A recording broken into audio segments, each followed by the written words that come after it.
ছোট্ট একটা শহরে থাকতো দুই বোন, রিয়া আর তিশা। দুজনের স্বভাব একদম আলাদা। বড় বোন রিয়া, ছোট বোন তিশা। তাদের ভালোবাসাটা ছিল সবচেয়ে বেশি। রিয়া ছিল খুব হাসি খুশি আর চঞ্চল। পাড়ার সব ছোট ভাই বোনদের নিয়ে সারাদিন খেলাধুলা, হাসি আনন্দ। কেউ কাঁদলে রিয়াই আগে গিয়ে তাকে হাসাতো। আর তিশা ছিল একটু শান্ত স্বভাবের। সে গান খুব সুন্দর গাইতে পারত। পাখির কলতানে ভরে যায় মন, এমনি মিষ্টি সুর শুনি সারাক্ষণ। প্রতিদিন সকালে দুই মধ্যপ্রাচ্যের বোন একসাথে ঘুম থেকে উঠত।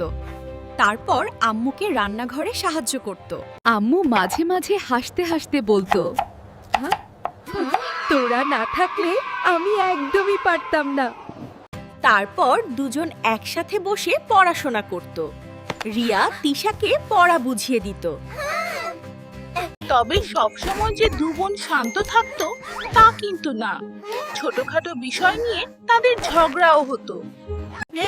রিয়া খুব রেগেছিল যখন তিশা তার খাতাটা নিয়েছিল। তুই আমার খাতা কেন নিলি? আমি তো একটু দেখছিলাম।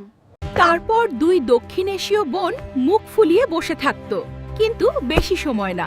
কিছুক্ষণ পরেই একজন গিয়ে বলল, রাগ শেষেই দু বোন বলে সরি, তারপর আবার সব ঠিক হয়ে যেত। দুই বোন রাতে ছাদে যেয়ে আকাশের তারা দেখত। দুজন একসাথে স্বপ্ন দেখত। তিশা বলতো, আমি একদিন বড় গায়িকা হব। রিয়া বলতো, আমি একদিন অনেক ভালো কিছু করব। কিন্তু তারা দুই বোন একসাথে আছে, এটাই ছিল তাদের সবচেয়ে বড় শক্তি। আমরা একসাথে থাকলে সব স্বপ্ন একদিন সত্যি হবেই।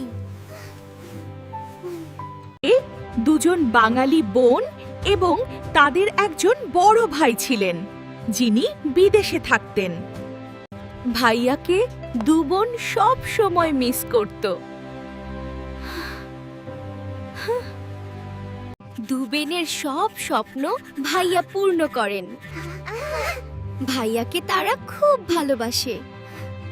তাদের পরিবার, দু বোন, একজন বড় ভাইস্টার আর আব্বু আম্মু।